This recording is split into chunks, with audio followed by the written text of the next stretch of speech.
اللہ اکبر. اللہ تعالیٰ مجبوروں کی سننے والا ہے. اللہ تعالیٰ مجبوروں کی سنتا ہے. اکثر لوگ جب مصیبت میں پھنس جاتے ہیں اللہ کو پکارتے ہیں اور پھر کہتے ہیں اللہ کی مدد تو آئی نہیں ہے. یاد رکھ لیں اللہ کی مدد آپ کو بتا کے نہیں آتی ہے.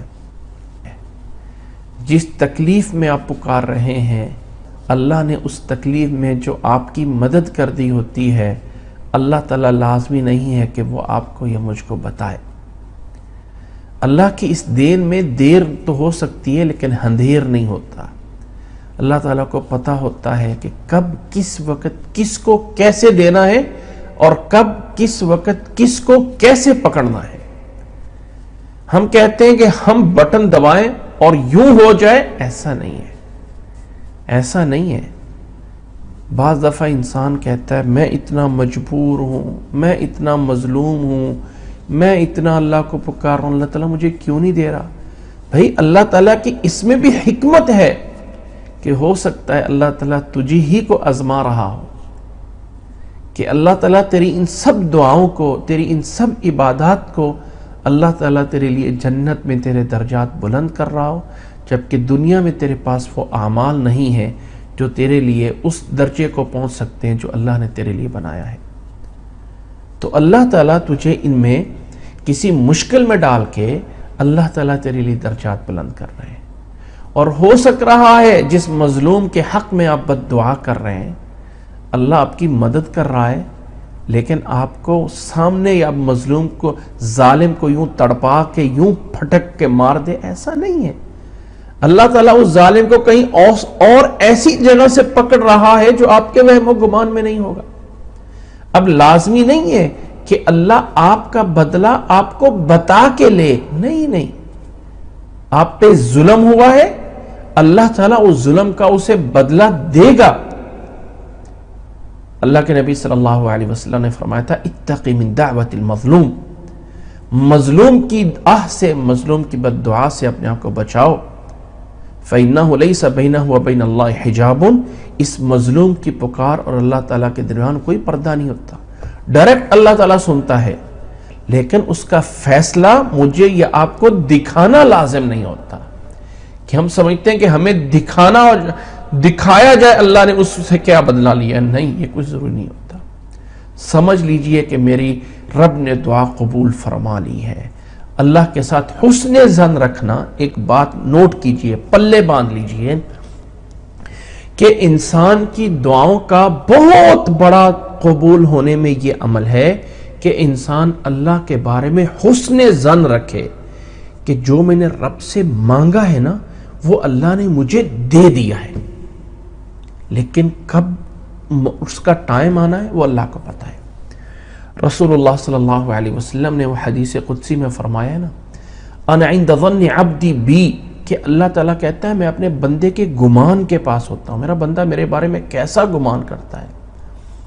تو جب اللہ سے مانگ رہے ہیں نا تو یقین کیجئے اللہ تعالیٰ نے دے دیا ہے.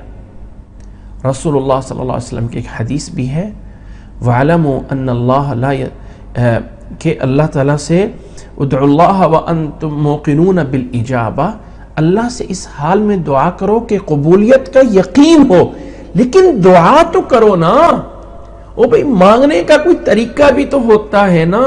یہ کون سا ہے کہ ہم دعا کر دے، ہاتھ ہے مولوی صاحب دعا کر دو، فلانے صاحب دعا کر دو، میرے لیے دعا. بھئی کون سی دعا ہے؟ رب کے سامنے وضو کر کے گڑ گڑا کے رو کے ذرا خود مانگے. اور جتنا آپ کو اپنی طرف ہے نا، کسی مولوی صاحب کو آپ کی وہ طرف نہیں ہے. جتنا آپ کو رب سے اس چیز کی ضرورت ہے اتنے دوسرے کو نہیں ہے. رات کو اٹھ کے جب رب سے تنہائی میں مانگیں گے اللہ تیرے علاوہ کوئی نہیں مجھے دینے والا، اللہ میں مجبور ہوں، تو وحدہ لا شریک ہے. ہاں میں گنہگار ہوں اللہ، اپنے گناہوں کا اقرار کرتا ہوں. اللہ میں تجھ سے مانگ رہا ہوں، میرے لیے اپنی رحمت کے دروازے کھول دے.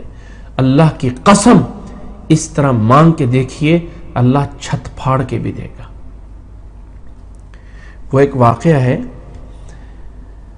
امام ابن جوزی نے اپنی کتاب صفت الصفوہ میں لکھا ہے کتاب، ایک ایسی کتاب جس میں نیک لوگوں کے کچھ واقعات ہیں، اور یہ صرف نیک لوگوں کے واقعات ہیں، کوئی دلیل نہیں ہے کہ میں حدیث بیان کر رہا ہوں۔ وہ اپنی اس کتاب میں ایک واقعہ لکھتے ہیں کہ ایک بندہ تھا جو مال خرید کے ایک جگہ سے دوسری جگہ لے جایا کرتا تھا، مال خرید کے اپنے اس جانوروں پہ، اپنے گدھے تھے یا کھچر تھے، اس پہ مار رکھ کے ایک شہر سے دوسرے شہر جاتا تھا۔ ایک دفعہ وہ مال خریدا اس نے، اور مال خرید کے جو ہے وہ جا رہا تھا تو راستے میں اس کو ایک مسافر ملا۔ مسافر نے کہا تم کدھر جا رہا ہے؟ اس نے کہا میں فلاں جگہ پہ جا رہا ہوں۔ اس مسافر نے کہا میں نے بھی جانا، مجھے بھی ساتھ لیتے جاؤ۔ جب وہ چل پڑے تو مسافر نے کہا کہ یہ جو راستہ ہے نا، اس کی بجائے یہ ایک شارٹ کٹ راستہ ہے، مجھے پتا ہے، ادھر سے آ جاؤ۔ وہ شارٹ کٹ راستے پہ چل پڑے، چلتے چلتے آگے گئے تو وہ راستہ ایک جنگل میں آ کے ختم ہو گیا۔ وہاں کیا دیکھتے ہیں کہ لاشیں پڑی ہوئی ہیں بہت ساری، اور وہ جو مسافر تھا جس کو اس نے گویا کہ اپنے ساتھ چلنے کے لیے لفٹ دی تھی، وہ نیچے اترا اور خنجر نکال لیا اور اس بندے سے کہا کہ میں تجھے قتل کرنے لگا ہوں۔ اس نے کہا مجھے قتل نہ کر، یہ مال سارا، یہ سارا کچھ لے لے، مجھے چھوڑ دے۔ اس نے کہا نہیں، تجھے قتل کروں گا اور پھر تیرا مال سارا قبضے میں کروں گا۔ اس نے کہا اچھا پھر آخری خواہش یہ ہے کہ مجھے 2 رکعت نماز پڑھنے دے۔ وہ اللہ کا بندہ 2 رکعت نماز پڑھنا شروع کی، اور نماز میں کہتے ہیں جب پڑھنا شروع کی تو اللہ کا خوف اور ڈر ایسا آ رہا ہے کہ پتہ ہے کہ زندگی کی آخری نماز ہے، پتہ ہے کہ اس کے بعد چلا جانا ہے۔ کہتے ہیں نماز شروع کی، سورۃ فاتحہ پڑھی، آگے سے قرآن مجید کہیں سے آ ہی نہیں رہا کہاں سے پڑھوں، کہ اچانک یہ آیت آتی ہے۔ سورۃ فاتحہ کے بعد پڑھتا ہوں امن یجیب المضطر اذا دعاہ ویکشف السوء ویجعلکم خلفاء الارض۔ کہتے ہیں زبان پہ یہ آیت جاری ہو جاتی ہے اور میں اسی آیت کو بار بار پڑھنا شروع کر دیتا ہوں تو کیا دیکھتا ہوں دور سے کسی گھوڑے کے دوڑنے کی آواز آ رہی ہے۔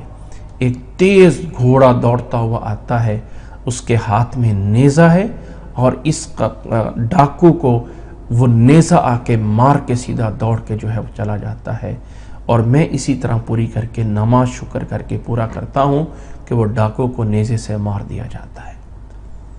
یہ کسی نیک بندے کا واقعہ ہے جو اللہ تعالیٰ، جو اللہ کے نیک بندے ہوتے ہیں کہ اللہ کبھی کبھی فوری مدد بھی کر دیتا ہے، لیکن ہر جگہ پہ ایسا نہیں ہوتا ہے۔ یہ دنیا دار الاسباب ہے، ایک سبب کے بعد رزلٹ آتا ہے۔ تو اللہ یقین رکھنا ہے کہ تکلیف میں اللہ کے علاوہ کوئی مددگار نہیں ہے، اور اللہ کے لیے بات نوٹ کر لیجئے، لوگوں کو تکلیفیں بتا کر لوگ کبھی بھی آپ کے خیر خواہ یا آپ کے مددگار نہیں بنتے ہیں۔ ایک بات پلے باندھ لیجئے میرے بھائی اور میری بہن، اپنے گھر کی، اپنے باہر کی تکلیفیں بتا کر، دوست کو، گھر والوں کو، کسی کو تکلیفیں بتا کر لوگ کبھی آپ کے حمیتی نہیں بنیں گے۔ آپ اپنی مجبوری اللہ کو بتائیں گے تو لوگ آپ کے ہمدرد بن جائیں گے، اور اللہ کی قسم لوگوں کی زندگی میں یہ ہوتا ہوا دیکھا ہے۔ جب تک لوگوں کے آگے شکوے لے کے جاتے تھے، مجھے یہ ہوا، فلاں یہ ہوا، فلاں یہ ہوا، لوگ ہمیشہ کہتے ہیں یہ تو ہمیشہ کرتا رہتا ہے، یہ تو ہمیشہ کرتی رہتی ہے، یہ تو عادت ہے ان کی رونے دھونے کی۔ کوئی مدد نہیں کرتا، کوئی مدد نہیں کرتا۔ ہر ایک کے دین کا ایک وقت ہوتا ہے، کب تک کوئی آپ کو دے گا، کب تک کوئی مجھے جو ہے وہ خیر خواہی کرے گا۔ ہر کوئی ایک وقت تک ہوتا ہے، جی ٹھیک ہے ہم آپ کے ساتھ ہیں، آپ کی مدد کریں گے، فکر نہ کریں، آپ کریں، ہم آپ کے پیچھے۔ لیکن ایک ٹائم آتا ہے سب چھوڑ جاتے ہیں۔ ایک وہ ذات ہے جو مصیبت میں کام آنے والی ہے، یہ اللہ تعالیٰ بتا رہا اس آیت میں، امن یجیب المضطر اذا دعاہ، کون ہے جو کسی مجبور بے کس کی فوری بات سنتا ہے، یجیب قبول کرتا ہے، سنتا ہے اس کی بات، اذا دعاہ جب اس کو کوئی پکارتا ہے، جب اس کو کوئی بلاتا ہے، پکارتا ہے، مانگتا ہے، وَيَكْشِفُ السُّوءَ، اور وہی برائی کو تکلیف کو وہی دور کرتا ہے، وہ اللہ ہی دور کرتا ہے۔ وَيَجْعَلُكُمْ خُلَفَاءَ الْأَرْضِ، اور زمین میں ایک دوسرے کے پیچھے آنے والے، خلیفہ کا معنی ہوتا ہے ایک کے بعد دوسرا آنے والا۔ جب یہ سب کچھ وہ کر رہا ہے، اِلَٰهٌ مَعَ اللَّهِ، کیا پھر بھی کوئی اللہ کے ساتھ دوسرا معبود ہے؟ نہیں، قَلِيلًا مَا تَذَكَّرُونَ، بہت کم ہے جو تم نصیحت لیتے ہو۔